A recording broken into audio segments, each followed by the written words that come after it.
The Eastern Mediterranean region has been experiencing various public health emergencies at an accelerating rate and propagating scale. There are widespread armed conflicts in the region.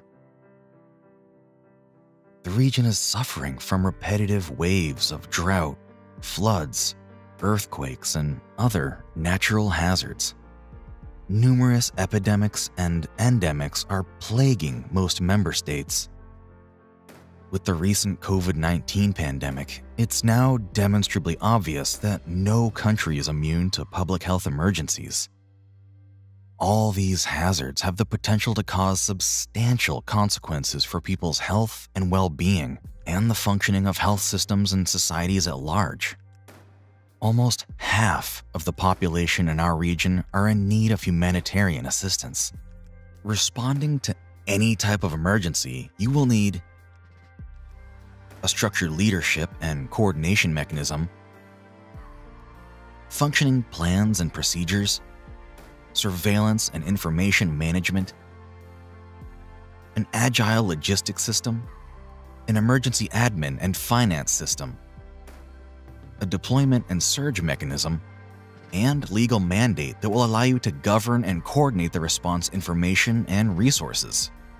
Therefore, investment in a unified emergency program to manage all hazards is the wise approach to go. Currently, in many countries, these preparedness and response mechanisms are scattered amongst different entities and are not well coordinated.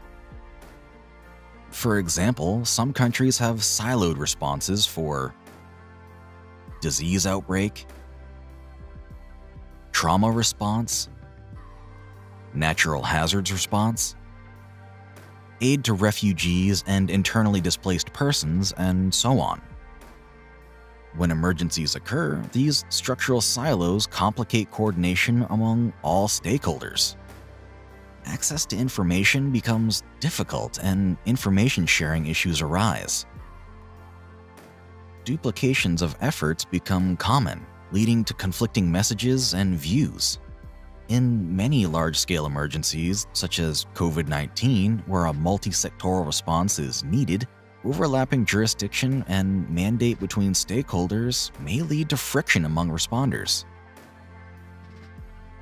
Ultimately, all these factors reduce the speed and quality of response and depletes scarce resources.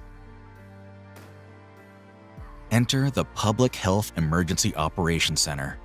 The PHEOC provides a collective setting which is more efficient for consolidation of massive amounts of data, well-informed and rapid decision-making process, and multi-sectoral coordination.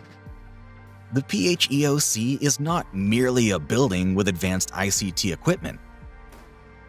To be fully functional, the PHEOC also necessitates the development of plans and procedure, including a firm legal framework, trained, permanent, and surge staff, efficient information systems, and data standards.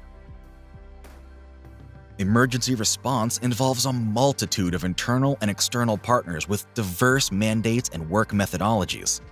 PHEOCs support a multi-sectoral approach and can facilitate engagement and coordination between partners. This is more prominent when the PHEOC has a strong legal framework. Developing a concept of operations will ensure that emergency stakeholders are assigned clear roles and responsibilities. By adopting the Incident Management System, IMS, PHEOCs and emergency management as a whole becomes more versatile, coordinated, and scalable. Noting that resources are limited, PHEOC can limit duplications of effort and support efficient use of resources.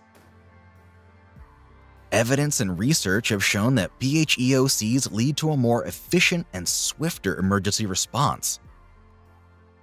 The World Health Organization advocates for the formation of PHEOCs, and it's committed to providing all the required support to member states in order to establish and achieve functional PHEOCs as a response mechanism.